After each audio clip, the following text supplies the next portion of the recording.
गिरते ही नींद के आगोश में चला गया। पर कुछ ही पल बाद बाहर से एक धीमी आवाज उसके कानों में पड़ी। रमेश, गोलगप्पे खा लो ना। उसकी आंखें एकदम से खुल गईं। दिल जोरों से धड़कने लगा। उसने पूरे कमरे में नजर दौड़ाई, पर वहां कोई नहीं था। शायद खाने की वजह से वहम हो रहा है।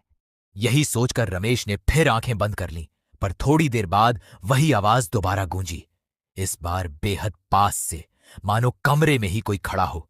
रमेश ने डरते हुए आंखें खोलीं और सामने वही चुड़ैल खड़ी थी, बिल्कुल पास, और एक दर्दनाक चीख के साथ सब कुछ शांत।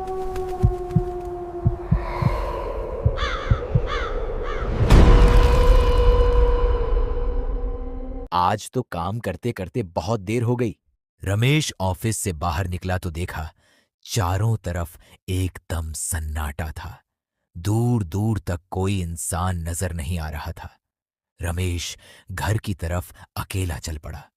कुछ दूर चलने के बाद उसकी नजर बरगद के पुराने पेड़ के पास पड़ी। वहां एक औरत पानी पूरी का ठेला लगाए खड़ी थी।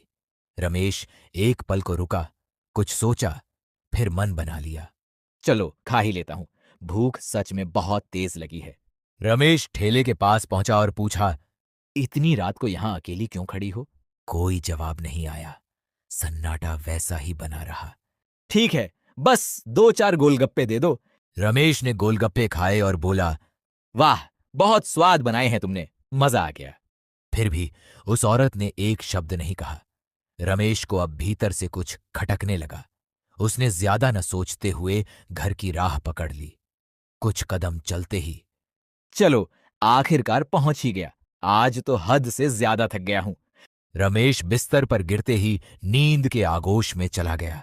पर कुछ ही पल बाद बाहर से एक धीमी आवाज उसके कानों में पड़ी। रमेश, गोलगप्पे खा लो ना। उसकी आंखें एकदम से खुल गईं। दिल जोरों से धड़कने लगा। उसने पूरे कमरे में नजर दौड़ाई, पर वहां कोई नहीं था। शायद खाने की वजह से वहम हो रहा है।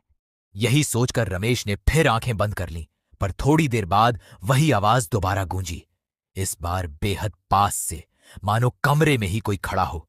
रमेश ने डरते हुए आंखें खोलीं और सामने वही चुड़ैल खड़ी थी, बिल्कुल पास, और एक दर्दनाक चीख के साथ सब कुछ शांत। अगर आपको ऐसी ही दिल दहला देने वाली कहानियां पसंद हैं, तो अभी स्कैरी टेल्स टाउन को सब्सक्राइब करें। स्कैरी टेल्स टाउन में हर कहानी खत्म नहीं होती।